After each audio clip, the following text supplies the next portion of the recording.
Welcome back to my channel UPSC Hindi वाले में। तो शुरू करते हैं आज का करंट अफेयर। आज डेट है 9 तारीख और 9 अक्टूबर से जुड़े जितने भी करंट अफेयर है मैं लाया हूँ आपके लिए। 4-5 वेबसाइटों को मिलाकर लाया हूँ, ठीक है। तो शुरू करते हैं पहले नंबर पर। हाल ही में अजरबैजान ने विवादित नारगोनो काराबाख क्षेत्र में एक सैन्य अभियान शुरू किया है। आप ही ने सुना होगा, न्यूज़ में ये मामला चर्चा है, ठीक है। इसमें मतलब कि न्यूज़ में ये चीज़ हमेशा आ ही रही है, ठीक है। तो आप इसके बारे में जानते हैं हम लोग, और ये क्यों इम्पोर्टेंट है। तो ये GS2 के पॉइंट ऑफ व्यू से इम्पोर्टेंट है, और मेंस में ऐसे क्वेश्चन अजरबैजान के विवादित क्षेत्रों के बारे में तर्क वितर्क करने में पूछ सकता है, और प्रीलिम्स में भी पूछ सकता है, तो जानना जरूरी है। तो शुरू करते हैं, ठीक है। जिसमें कई लोगों की मृत्यु हो गई है, ठीक है। यह क्षेत्र अजरबैजान और आर्मेनिया के बीच लंबे समय से विवाद चल रहा है, ठीक है। ये मामला है, ठीक है। यह क्षेत्र काकेशस क्षेत्र और काला सागर और कैस्पियन सागर के बीच अंतर महाद्वीपीय क्षेत्र में पहाड़ी भूमि से घिरा क्षेत्र है, ठीक है। यहाँ पर मान लीजिए रूस है ना, तो यहाँ पे कैस्पियन सागर है, ठीक है।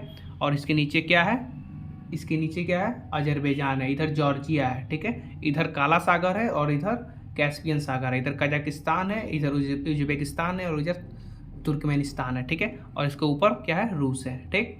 और ये काला सागर के ऊपर, मतलब ये काला सागर हो गया, ये काला सागर के ऊपर यहाँ पर यूक्रेन बना हुआ है, ठीक है। तो ये इसलिए मतलब कि इसलिए इंपॉर्टेंट है, काकेशस क्षेत्र से इंपॉर्टेंट है, इसलिए मैंने आपको विवरण बता दिया, ठीक। और पहाड़ी भूमि से घिरा हुआ क्षेत्र है। इसे आर्मेनिया लोग आर्टाक या आर्टाक्स के नाम से भी जानते हैं, ठीक है।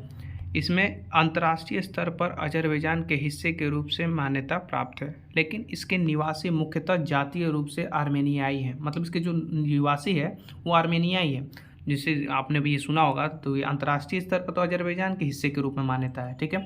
लेकिन इसके जो निवासी है जातीय रूप में आर्मेनिया है, ठीक है। इस क्षेत्र को लेकर आर्मेनिया और अजरबैजान के बीच पहला युद्ध 1980 के दशक में हुआ था, ठीक है। ये देखिए, ये इंपॉर्टेंट है मेंस के नज़रिए से, तो आपको इसके बारे में जानना जरूरी है। साप्ताहिक वर्ष 1994 में युद्ध विराम के साथ हुई थी। मतलब कि जो साप्ताहिक वर्ष क्या वो थी, 1994 युद्ध विराम हुई थी। दोनों पक्षों ने कई बार इस पर युद्ध विराम का उल्लंघन किया है। दोनों पक्षों ने शांतिपूर्ण समाधान के लिए बातचीत के कई प्रयास विफल रहे हैं, जिसके परिणाम स्वरूप दोनों के बीच वर्तमान में भी संघर्ष जारी है, अभी के बीच में जारी है। द हिंदू के न्यूज़पेपर में भी ये हाईलाइट मामला है और एडिटोरियल में भी ये हाईलाइट मामला है। उसका जितना भी इम्पोर्टेंट फैक्टर है, जितना भी इम्पोर्टेंट तथ्य है, मैं सब लाया हूँ, A to Z रिसर्च कर लाया हूँ, जिससे आपको आसानी होगी। और इसमें और कोई इंपॉर्टेंट फैक्टर नहीं है, जितना जानना है मेंस के नज़रिए से और प्रीलिम्स के नज़रिए से सब लाया हूँ। और हाँ दोस्तों, अगर आपको इसका PDF चाहिए आज के करंट अफेयर का, तो आप मेरे टेलीग्राम चैनल पर चले जाइए, लिंक मैं डिस्क्रिप्शन में प्रोवाइड करा दूंगा। वहाँ पर जाकर आप लिंक पर क्लिक कीजिएगा, आपको PDF उपलब्ध हो जाएगी। रोज यहाँ पर रोज़ A to Z जितने भी करंट अफेयर से जुड़ी होती है सबका सब वहाँ पर लाता हूँ।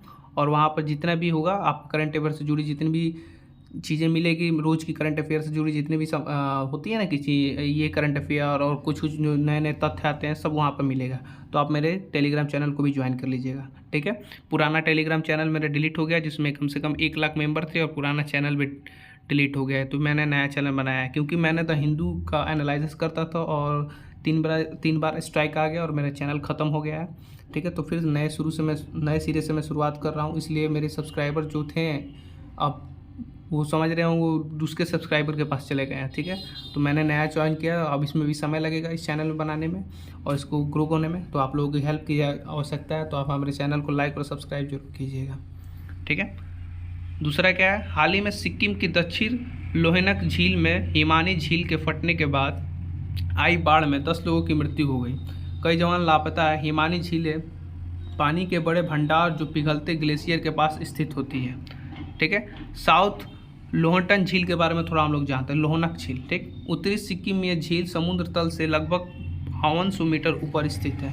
इसका निर्माण ग्लेशियर के पिघलने से हुआ है, ठीक है। 1962 से 2008 के बीच 46 वर्षों में लगभग 2 किलोमीटर तक हिमनदों के खिसकने के साथ यह राज्य की सबसे बड़ी और सबसे तेज़ी से बढ़ने वाली क्या है, हिमनद झील बन गई है, ठीक है। तीसरी आते हैं हम लोग, तीसरे नंबर पर, ये इंपॉर्टेंट है, थोड़ा जान लेंगे हम लोग। हाल ही में उत्तराखंड देहरादून में चौथे, देखिए PCS में पूछ सकता है, मैं UPSC और PCS दोनों के नज़रिए से सारा का सारा करंट अफेयर लाता हूँ। चौथे एकलव्य उत्तराखंड के देहरादून में चौथे एकलव्य मॉडल आवासीय विद्यालय राष्ट्रीय सांस्कृतिक उत्सव काला उत्सव 2023 के उद्घाटन किया गया है।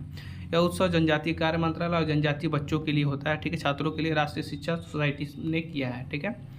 इस तरह के आयोजन में 20 से अधिक कार्यक्रम बच्चों और शिक्षकों को एक दूसरे के मिलने, देश के विभिन्न प्रांतों की संस्कृतियों को समझने और सीखने का अवसर प्रदान करते हैं। ठीक है, आते हैं चौथे नंबर पर। हाल ही में शोधकर्ताओं ने नागालैंड में मिलक नदी में एक पूर्व अज्ञात मछली प्रजाति पाई गई है। कौन सी है? बादिस लिमाकुमी है। क्या है? बादिस लिमाकुमी है। पहचान की नई प्रजाति का नाम नागालैंड के फजल अली कॉलेज के प्राणी शास्त्र के प्रोफेसर लिमाकुम के नाम पर रखा गया है। यह बादिस लिमाकुमी मीठे और मध्यम गति में पानी में पाए जाते हैं। ठीक है, बादिस प्रजाति की मछली को रंग बदलने की क्षमता होती है। इसे गिरगिट मछली भी कहा जाता है। याद रखिएगा, ये पूछ सकता है बादिस प्रजाति प्रीलिम्स में, एकदम कंफर्म लगता है कि मेरे जितना आभास होता है पूछेगा। यह मछली भारत, बांग्लादेश, नेपाल, पाकिस्तान, थाईलैंड, म्यांमार विभिन्न क्षेत्रों के पाक व्यंजन के रूप में उपयोग की जाती है। ठीक है, पाँचवा नंबर पर आते हैं। हाल ही में खाद्य और कृषि संगठन FAO food and agriculture organization ने पशुधन और चावल प्रणालियों में मीथेन उत्सर्जन के शीर्षक से एक रिपोर्ट प्रकाशित की है। रिपोर्ट के मुताबिक चावल के खेतों में अतिरिक्त 8% मीथेन उत्सर्जन होता है। इसका रासायनिक सूत्र CH4 है, आपको पता होगा।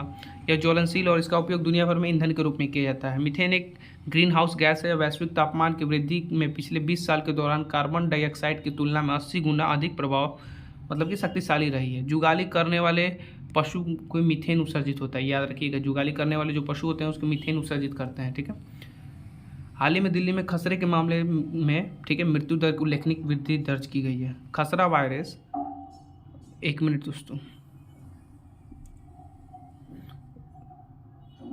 एक पागल चिल्लाएगा मादर चोद।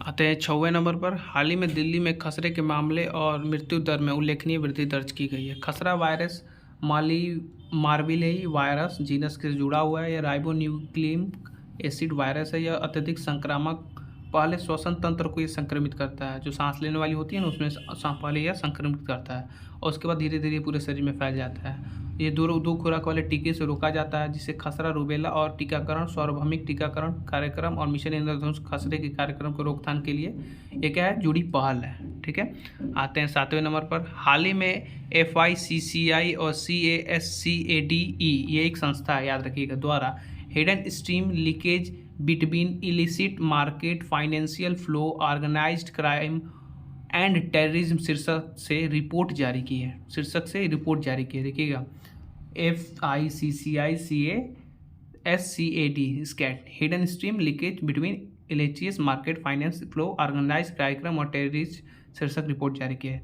अभी थोड़ा जान लेते हैं। यूनाइटेड नेशन ठीक है convention against transnational crime UNTOs कई देशों के द्वारा पालन नहीं किए जाने की बात कही गई है। ठीक है, की गई है। ठीक, यह संयुक्त राष्ट्र द्वारा प्रायोजित एक बहुपक्षीय संधि है जिस पर 2000 में हस्ताक्षर किए गए थे। UNTOC पारस्परिक कानूनों सहायता और प्रत्यार्पण के लिए संरचना बनाता है, साथ ही कानून प्रवर्तन सहयोग को प्रोत्साहन करता है। भारत सरकार ने UNTOC की पुष्टि की हुई है। ठीक है, हाल ही में केंद्र सरकार ने बोजत्रा कोंडा स्थल भू निर्माण पर्यटक सुविधाओं के विकास के लिए 7.5 करोड़ रुपये मंजूरी की। बोजत्रा कोटा आंध्र प्रदेश में, याद रखिएगा, ये आंध्र प्रदेश का स्थान है। ठीक है, इस स्थल को खुदाई 1906 में अलेक्जेंडर रिम के नेतृत्व में की गई थी। बोजत्रा कोंडा मूल नाम बुधनी कोंडा और बुध की पहाड़ी थी। ठीक है, इस स्थान से समुद्रगुप्त काल से संबंधित सोने का सिक्का, चालुक्य राजा कुंजा मतलब विष्णु तांबे के दौर के सिक्के, आंध्र सातवाहन के सिक्के और मिट्टी के बर्तनों की खोज की गई है यहीं से। ठीक है, याद रखिएगा ये। इस स्थान के बौद्ध धर्मों में 3 चरण हीनयान, महायान और ब्रजयान की विशेषताओं को दर्शाता है। ठीक, यहाँ से गणेश जी की मूर्ति और काल भैरव की भी मूर्ति और बौद्ध भिक्षु की भी मूर्ति मिली हुई है। ठीक है, हाल ही में रसायन विज्ञान के क्षेत्र में 2023 का नोबेल पुरस्कार क्वांटम डाइट्स की खोज के संश्लेषण के लिए प्रदान किया गया। यह पुरस्कार मॉगी जी, बॉबेडी, लुइस ई ब्रूस और एलेक्सी आई एकिमो के प्रदान किया गया है। ठीक है, एकिमो नाम है। ठीक है, क्वांटम डॉट्स को कृत्रिम परमाणु मतलब कि आर्टिफिशियल परमाणु के रूप से भी जाना जाता है, आर्टिफिशियल एटॉम के रूप में। ठीक है, कहा जाता है। हाल ही में national investment and infrastructure fund NIAF national investment and infrastructure fund Bharat Japan fund के लिए क्या जापान बैंक द्वारा इंटरनेशनल कोऑपरेशन JBIC का सहयोग किया है। National investment and infrastructure fund यह भारत का पहला सॉवरेन वेल्थ फंड है जिसे वर्ष 2015 में स्थापित किया गया था। ठीक, यह एक निवेश स्वामित्व वाला फंड मैनेजर या प्रमुख वैश्विक और घरेलू संस्थागत निवेशों को सहयोग करने के लिए और भारत सरकार द्वारा संचालित है। ठीक है, याद रखिएगा किसके द्वारा संचालित है, तो भारत सरकार द्वारा संचालित है। ग्रीनफील्ड ब्राउनफील्ड रुकी हुई परियोजनाओं और निवेश करने के बुनियादी ढांचाओं को वित्त पोषण को बढ़ावा देने के लिए और बढ़ाने के संस्थान है। ठीक है, बढ़ाने वाली एक संस्थान है। इसका 3 प्रकार फंड होते हैं, मास्टर फंड ऑफ फंड्स और स्ट्रेटेजिक फंड है। ठीक है, आते हैं 11 नंबर पर। केंद्रीय मंत्रिमंडल ने कृष्णा जल विवाद को न्यायाधिकरण 2 की शर्तें मंजूरी दे दी है। अनुच्छेद 262 अंतर्राज्यीय नदियों या नदियों घाटियों से जल से संबंधित विवादों को न्याय निर्णय से संबंधित है। ठीक है, विवादों से निपटने न्याय निर्णय से संबंधित है। ठीक, आते हैं 12वें नंबर पर। हाल ही में बिहार के जातीय सर्वेक्षण किया गया, आपको पता ही होगा, ये जानना जरूरी है आपके लिए। OBC की आबादी 27% है, उसमें किया गया। अत्यंत पिछड़ा जाति कितनी है, 36% है। और SC की आबादी 19% और ST की आबादी 1% है। और सामान्य जाति 15% बताया गया। इसमें 17 सर्वेक्षण संकेतक बताए गए हैं, मतलब जो सर्वेक्षण किया गया 17 संकेतक पे किए गए हैं। आपत्तियाँ इसमें थोड़ा हम लोग जान लेते हैं मेंस के नज़रिए से। ऐसे सर्वेक्षण में समाज की जातीय वैमनस्य की भावना पड़ेगी। इसमें विपक्ष भी ऐसा कह रहा है। मंडल पार्ट 2 की शुरुआत हो सकती है, जिसमें VP मंडल की अध्यक्षता में हो रहा था ना, जिससे जातीय जनगणना के संबंधित ऐसे कुछ हुआ था मामला। ठीक है, तो इन आंकड़ों की राजनीतिक दुरुपयोग ना हो, इसमें जिसकी जितनी हिस्सेदारी उसकी उतनी भागीदारी की मांग को बढ़ावा मिल सकता है। कितना जरूरी है ये जाति सर्वेक्षण, आइए जान लेते हैं। वंचना के शिकार समुदाय और मुख्य धारा में लाने के लिए उनकी वास्तविक स्थिति का आकलन करने में आवश्यक होगी। मतलब जो समाज के जो वंचित जितने वंचित हैं, इनको ये अधिकार नहीं मिला हो, उनके लिए कुछ काम नहीं हुआ हो, उससे संबंधित है कि उनके लिए कुछ काम हो उस वर्ग के लिए। ठीक है, इसलिए भी ये उपयोगी हो सकता है। ठीक, मेंस में ऐसा आएगा तो आप ये लिख सकते हैं। ठीक, सभी वर्गों के कल्याण किए बिना नहीं बन सकता है राष्ट्र विकसित। और इंद्र साहनी मामले में सुप्रीम कोर्ट ने निर्देश दिया था कि पिछड़े वर्ग और सामाजिक आर्थिक सर्वेक्षण कराया जाना चाहिए। मतलब हर समय पिछड़े वर्ग की आर्थिक सर्वेक्षण करवाना चाहिए समय समय पर। जो आर्थिक सर्वेक्षिक और सामाजिक रूप से मुक्त हो गई है उन्हें सामान्य जाति में डालना चाहिए।